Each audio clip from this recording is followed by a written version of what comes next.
Luto tayo ng Mac Style Fried Chicken.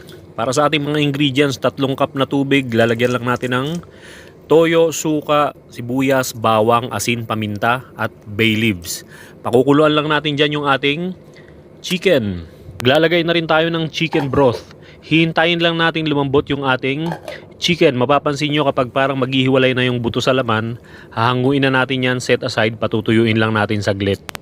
Kapag tuyo na at malamig na yung ating chicken, lalagyan natin ngayon ng ating liquid seasoning. Irarab lang natin yan dyan. After natin mairab lahat ng liquid seasoning sa ating chicken, re-rest lang natin yan. Hintayin lang natin matuyo yung ating liquid seasoning, mga 10 to 15 minutes. Tapos mag-iinit na tayo ng mantika. Then fry lang natin yan ng 3 to 4 minutes both sides. Ganun lang kasimple. Halika, kain tayo.